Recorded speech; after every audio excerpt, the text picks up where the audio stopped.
probably my least favourite card. Your thoughts, words and actions shall have consequence. And if I ever pick that in a hurry, I'm pulled up short and I think, oh my goodness, what have I thought about in the last hour, 10 minutes? Or what have I been thinking? Because often it's not quite aligned with the source. And there's a whole chapter on thought forms, which is very potent. And one can brush it aside, but as I keep trying to say to the children, energy follows thought, and it goes out there. And most of the time I'm saying to the kids, revoke that, revoke that, revoke that. Because they come out with all this stuff that is just, you think, oh my goodness, it's all going to manifest unless we get rid of it. So there's an analogy in the book on thought forms. If you imagine you've got a balloon and you have a thought, okay, that's all it is a little thought. And you put that thought in a balloon and you let it go off into the ethers. What have you just sent out? What have you just sent out to the universe? Have you sent out positive energy? Have you sent out negative energy? Because it won't be just your one little balloon going out, there are millions and millions, and the whole area will be filled. So that's one. Let the deep emotion within you be revealed. So that's another thing. We may be surprised when we give the healing. We don't know what's going on underneath somebody, what's actually really needing to come out. And I'm going to tell you, this is absolutely true. I tell all true stories that happened. In England 20 years ago, I invited a healer, David Cousins, I don't know if anyone's a Welsh healer, to come and give a workshop, wonderful man. And he told us that we must go and get this emotion out. And he said, the best way to do it is go and find a tree and let out your primal scream. Like, let it out really deep within you, let that go. So the next day, he went home, and a friend and I decided we'd go and do this. We thought we'd better get rid of it. So we went out, and we were on a farm, and we went miles away, nobody could hear us. And so we're standing there, and we decided to choose the same tree. There we are, hugging this tree. And we screamed our primal scream majorly. And when we stopped, we heard this terrible noise. And we didn't know what it was, sounded like thunder. And we stood there rooted to the tree, terrified. My girlfriend had glasses on and she couldn't really see what was happening.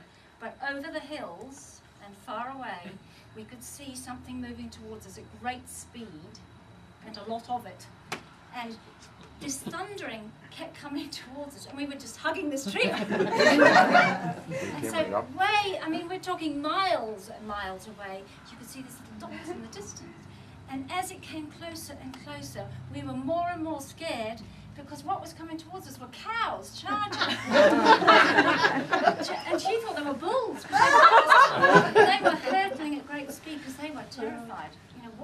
We had connected to the animals. We had brought this primacy. They came to us, they snorted, they hooved, and we were still rooted. There were 40 plus cows surrounding us, and you know how we know there were 40? We were there a long time. We couldn't move, they were so upset with the energy, and we were just... And then finally we thought we'd take one step. And they all came with us, and they all moved the whole time. All these cows moved. And finally we climbed over the fence and just collapsed in the stick. It was just fear. And we went home, and I was telling my brother and his wife, and my brother's used to all my antics. So he smiled and nodded, like, yeah. My sister-in-law said, now tell me again, why were you screaming at the tree? We were hysterical again. So be wary when you're letting your deep emotion. So set the intent for each day to be lived as your soul truly desires. And if we do that, then we will be guided. We won't be guided mentally, we'll be guided from our soul, and we'll be able to just move forward. And step forward into your power. It is yours by your divine birthright. And many people keep picking this card over and over and over again, and it is just a reminder, because it can be really scary stepping out there. Well, most times it is scary. You're stepping out into the unknown, being in your power. We're not talking about power, that power within you, that deep knowing. It's our divine birthright. So this is it's always a timely reminder when that one comes up. And I will leave you with, you are the master of your dreams and realizations. It all comes from us. We are the master, and the more we tap into this divine source, which is so fantastic, we will receive it. Somebody gave me this beautiful analogy that they received in meditation. They said that they suddenly saw a blank piece of paper. If you take a piece of paper and you put a pinhole in it, just a little pinhole in it, and you hold it up to the window now, we're on this side of the paper. If you look through that hole, all that light is on the other side. The bigger you open that little hole up through meditation or asking or bringing that in, then we bring that light to us and we open that channel between heaven and earth. And it's so incredibly powerful. And then we become this master of our dreams.